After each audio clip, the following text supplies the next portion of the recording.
গল্প লাইব্রেরির একটি নতুন ভিডিওতে তোমাদের স্বাগত। আজকে তোমাদের যে ঘটনাটি শোনাবো সেটি আমাদের পাঠিয়েছে আমাদের সাবস্ক্রাইবার অতনু মিত্র।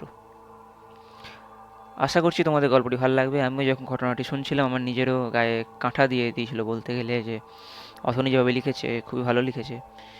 তো অতনু যেভাবে লিখেছে সেভাবে তোমাদের শোনাচ্ছি। চলো বেশি কথা না বলে শুরু করা যাক।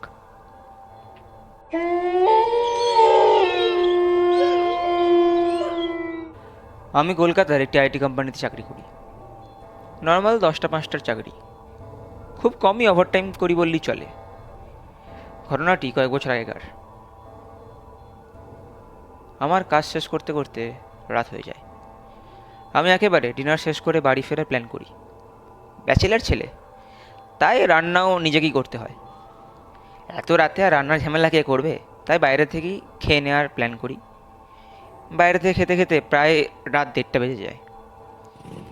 আমি বাইকে করে ফিরছিলাম। স্পিড ওই 30 থেকে 40-এর মধ্যেই ছিল। আমি এমনিতে গাড়ি আসতেই চালাই। রাস্তা দিয়ে যেতে যেতে একটু দূরে গিয়ে দেখি একটি মহিলা সাদা শাড়ি পরে আছে, আর তার পাশে একটি কুকুর প্রচণ্ড চিৎকার করছে। দূর থেকে দেখে আমি একটু অবাকই হই বটে, কারণ এত রাতে কোনো মেয়ে মানুষেরই এই রাস্তায় থাকার কথা নয়।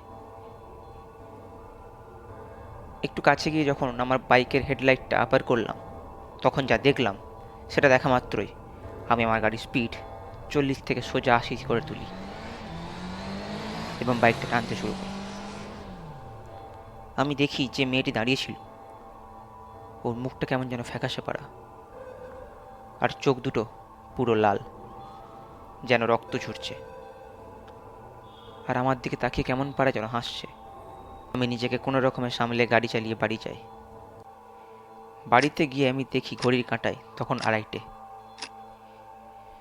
শরীর ক্লান্ত থাকায় বিছানায় পিঠ ঠেকাতেই আমার ঘুম চলে আসে।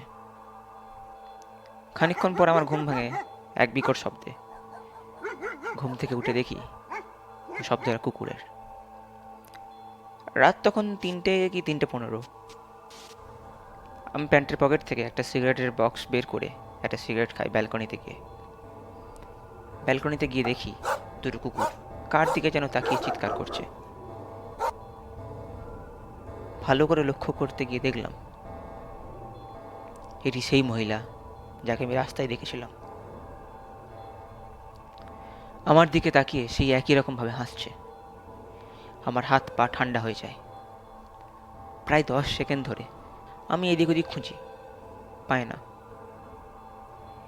একটু স্বস্তির নিঃশ্বাস নিই, ভাবি হয়তো আমার মনের ভুল ছিল।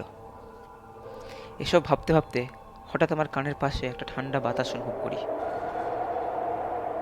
পেছন ফিরে তাকাতেই দেখি সেই মহিলাটি একদম আমার সামনে, আমার ব্যালকনিতে। আমি এটা দেখা মাত্রই অজ্ঞান হয়ে পড়ে যাই। পরদিন সকালে জ্ঞান ফেরে। তারপর থেকে টানা 1 সপ্তাহ আমার প্রচুর জ্বর ছিল। তারপর আর তেমন কিছু বুঝতে পারিনি। তবে এরপর থেকে বেশি রাত অবধি বাইরে থাকা আমি অ্যাভয়েড করি। কে জানে, হয়তো আবার ওই মহিলার সাথে দেখা হয়ে যাবে। তো এই ছিল ঘটনা। কেমন লাগলো ঘটনাটি জানাও। ভালো লাগলে লাইক করো, নতুন হলে সাবস্ক্রাইব করো চ্যানেলটিকে। কমেন্ট করো কোন পার্টটা সবচেয়ে বেশি ভয় লাগলো তোমাদের। তো দেখা হবে নতুন ভিডিওতে নতুন এক ভূতের গল্প নিয়ে। তো এই ছিল ঘটনা। কেমন লাগলো ঘটনাটি জানাও। ভালো লাগলে লাইক করো, নতুন হলে সাবস্ক্রাইব করো চ্যানেলটিকে। কমেন্ট করো কোন পার্টটা সবচেয়ে বেশি ভয় লাগলো তোমাদের। তো দেখা হবে নতুন ভিডিওতে নতুন এক ভূতের গল্প নিয়ে।